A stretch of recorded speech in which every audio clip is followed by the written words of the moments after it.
9 years.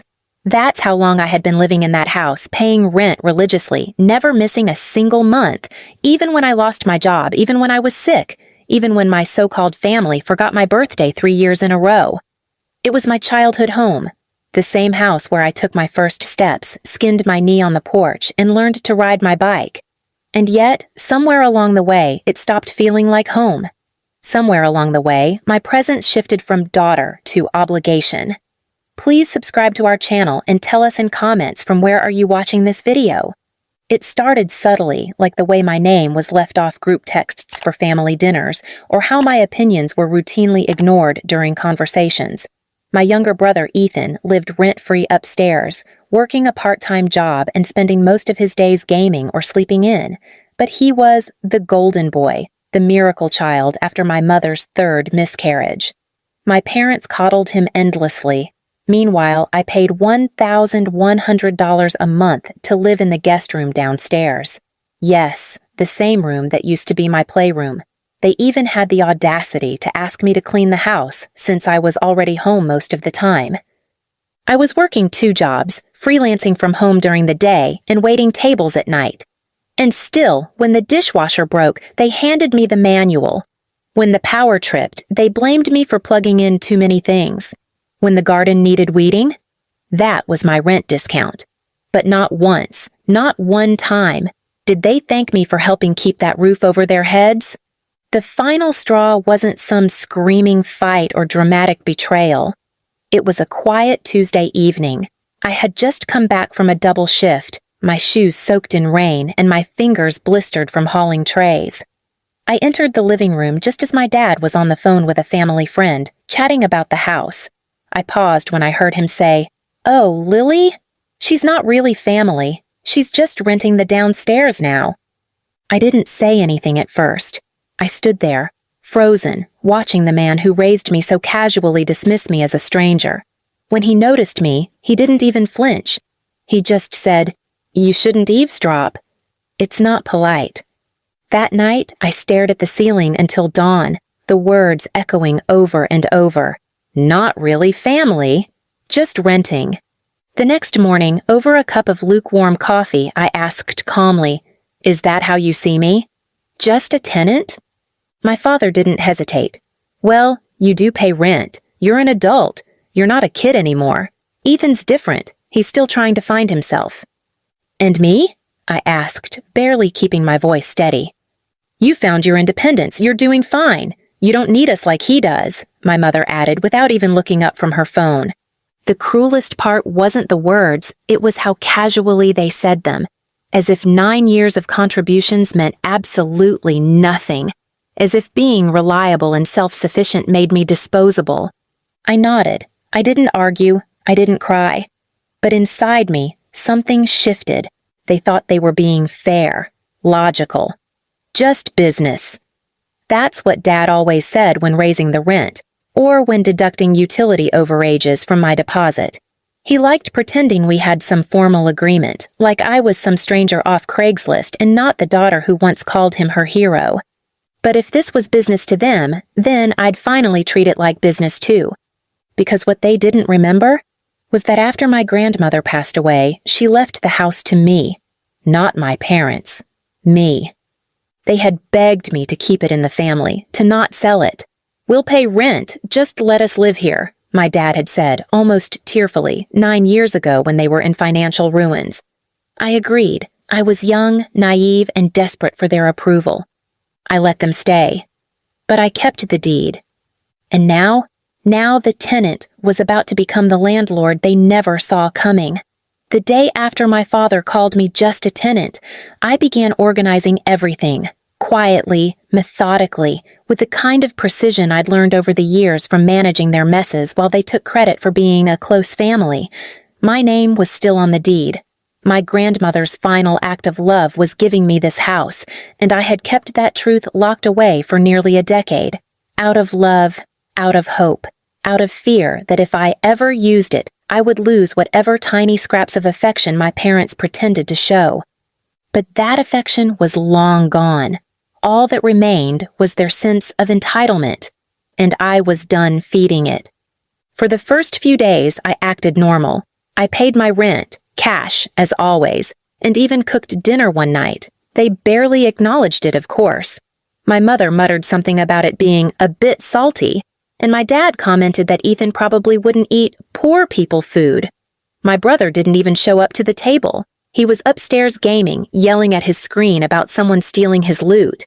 Meanwhile, I was planning a different kind of heist, one that would take back my peace, my dignity, and the very home they had reduced to a transactional arrangement. I scheduled a private meeting with a realtor, someone I trusted. I told her I was ready to sell. She pulled up the current value of the house, and when I saw the number, I actually laughed. My parents had no idea the land beneath their feet had nearly tripled in value. The buyer would be thrilled to take it off my hands. But I didn't list it, not yet. Instead, I called a lawyer.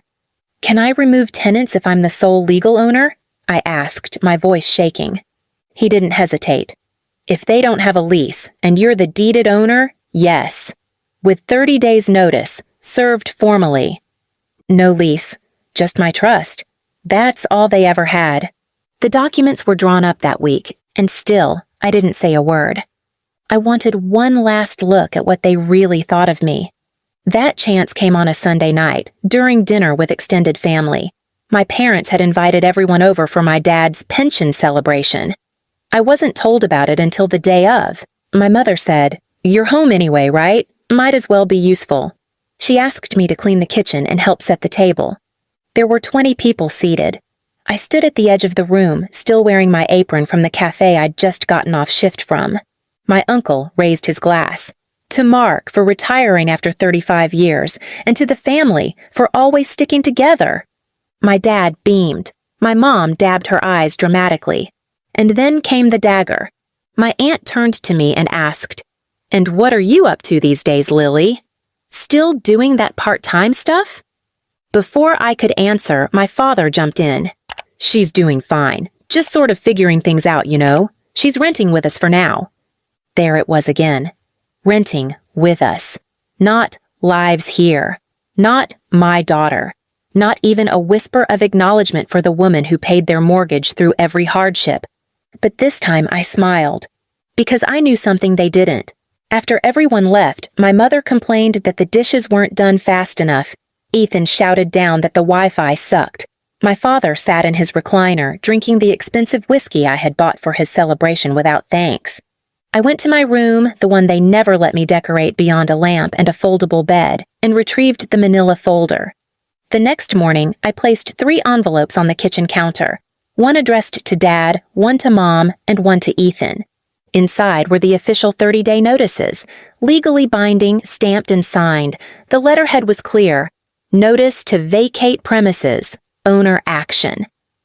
I watched from the hallway as my mom opened hers first. At first, she thought it was junk mail. Then, her eyes darted across the bolded sentences. She blinked, read it again. Her mouth opened, but no sound came. My dad looked over her shoulder, brow furrowed. "What is this?" he asked. I stepped forward and said calmly, "You wanted to treat me like a tenant. So, I'm acting like one, with rights. This house? It was mine all along. You have 30 days to leave." The silence was deafening. My father stood up. "You're kicking your own parents out?" "You already said I wasn't family, just a tenant. This tenant is evicting her landlords." "You can't do this," my mother gasped. "I can, and I am." Ethan finally came downstairs, disheveled and confused. "What's going on?" My dad barked. "Your sister's lost her mind. She's throwing us out." I turned to Ethan. "You haven't paid a cent in 9 years. You've had more meals cooked for you than I've had days off. You'll figure it out." "I don't have anywhere to go," he cried. "Neither did I when you all decided I was just a tenant. Figure it out." And with that, I walked out of the room. But not before setting the final piece in motion, an email to my realtor. "List it. I'm ready." The 30 days passed like a strange countdown, every tick of the clock peeling back another layer of the facade my family had wrapped themselves in. My parents tried every trick in the book. first, it was denial. "We gave you everything," my mom said one morning, standing in the hallway with her arms crossed like she still had the power to ground me. "We raised you." "No," I corrected. "You tolerated me. You raised Ethan. You raised your pride and your expectations. I just grew up between the cracks." Then came guilt. My dad sat me down one night while my mother banged cabinets loudly in the background. "You're really going to leave your old man homeless? After everything?" "I'm not leaving you homeless," I said quietly. "You've had 9 years to build a home. I just stopped letting you do it on my dime." Then came rage. "You ungrateful brat!" my mother snapped the week before the move-out date. "This is why we never saw you as family. You're cold. You always have been." I didn't flinch. I just looked her in the eye and replied, "And yet I was warm enough to pay your bills." It hurt. God, it hurt more than I could have imagined. Even when you're the one walking away, even when justice is on your side, losing the illusion of a family still carves you open in places you didn't know could bleed. But I never wavered. When moving day came, I sat on the front steps of the house, my house, coffee in hand, watching the U-Haul wobble into the driveway like a guest that didn't belong. My parents didn't speak to me. My mother kept her sunglasses on the entire time, even though it was cloudy. My dad barked at Ethan to move faster. Ethan sulked, dragging trash bags full of tangled cords and half-broken gaming gear to the truck. I didn't help. That was new for them. By the end of the afternoon, the house was empty, of noise, of chaos, of condescension, just quiet walls and air that finally felt like mine. I closed the door behind them, and then I cried. Not because I regretted anything, but because it was over. The battle I'd fought with a smile, the wound I carried behind silent dinners and hollow holidays, the ache of knowing I was never enough in their eyes, I finally stopped carrying it. 3 weeks later, the house sold above asking price. I took a photo of the final signed documents and attached it in a message to my father's old number with no text. Just the proof. Then I bought a small condo downtown. Nothing extravagant. Just warm. Mine. A year passed. I opened my own cafe. Not my parents' dream, not Ethan's fallback plan. Mine. I poured everything into it. The savings, the pain, the hope. I named it Second Sunrise. It became a local favorite. People came for the cinnamon scones, but stayed for the atmosphere, the laughter, the second chances steeped in every cup. Then one rainy afternoon, I saw a familiar figure outside the window. My mother. Her umbrella was broken and her hair was soaked. Her eyes scanned the menu nervously through the glass. Behind her, my father sat in a parked car. They didn't come in. They didn't even knock. But they saw me. I stepped out onto the sidewalk, holding 2 to-go cups. "Caramel latte," I said, handing one to her. "Your favorite." She took it with shaking hands. "We're living with Ethan now," she whispered. He doesn't have much space, but it's fine." I nodded. "It usually is, until it's not." She looked up, guilt swimming in her eyes. "Lily, we didn't know how strong you were." "You didn't care," I replied. "But I did, and that was enough." She opened her mouth to speak again, but I stepped back. "I have customers inside. Take care." And with that, I walked back into the cafe, to the smell of hope and cinnamon, to the life I built without them, to the version of me they never believed could exist. Not just a tenant, not just a spare, not just a background character in their carefully curated image of family, but the owner, the one who rose, the one who mattered, even if only to herself. And that, finally, was enough. Please subscribe to our channel and tell us in comments from where are you watching